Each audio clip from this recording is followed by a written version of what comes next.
দেশে নারদ চলছে, ওনারা করে জিলাইশানত করছে, ঠিক আছে। আমাদের যেগুলা মানে আমাদের আয়ের খাত, সেগুলা সবগুলাই ধ্বংস করে দেওয়া হচ্ছে এবং আগামীতে আরো হবে।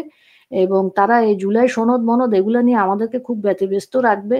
আমরা নির্বাচন, জুলাই সনদ, ইনক্লুসিভ নির্বাচন, হাবি জাবি এগুলা নিয়ে খুব আমরা উচ্ছ্বসিত থাকবো।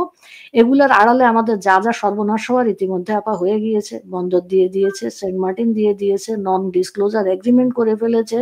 তো এইভাবে সত্যিকার অর্থে আবার দেশ রক্ষার কাজ থেকে আমরা প্রতিদিন ওয়ান স্টেপ করে বিহাইন্ডে চলে যাচ্ছি। এবং আমাদের যে দেশ, আমি যেখানে থাকি, আপনিও বিদেশে থাকেন, রুমা আপাও বিদেশে থাকে, আমরা শত শত বিভিন্ন দেশের রিফিউজিকে দেখতে পাই। ইরানের দেখি, সিরিয়ার দেখি, অনেক দেশ, হ্যাঁ, ইয়েমেনের দেখি, সোমালিয়ার দেখি, ইথিওপিয়ার দেখি, প্যালেস্টাইনের কথা আর বলতেই চাই না। বা কেউ কিন্তু দেশ আর ফেরত পায় নাই। প্রতিদিন ভাবে তারা যে দেশ ঠিক হয়ে যাবে, দেশ কিন্তু আর ঠিক হয়নি। তো আমরা যদি এরকম ইউনুসনামা প্রতিদিন তৈরি করতে থাকি, ইউনুসের ডায়েরি লেখা যেটা আমরা করছি, আমাদেরও আপা ওই দেশে যাওয়ার স্বপ্ন, দেশ ফিরে যাওয়ার স্বপ্ন সত্যিকার অর্থে সুদূর পরাহত থাকবে। মাতৃভূমিকে কিভাবে রক্ষা করবেন, আপনার হৃদয় কি বলে? আপনি লাল, কালো, সাদা, এটা এখন আর ধর্তব্যের বিষয় না। আপনি কে, আমি কে, সেটা আর এখন ধর্তব্যের বিষয় না। আমার দেশ এখন অস্তিত্বের হুমকির সম্মুখীন। দেশকে বাঁচাতে যা করা লাগবে, আপনারটা আপনি করবেন, আমারটা আমি করব।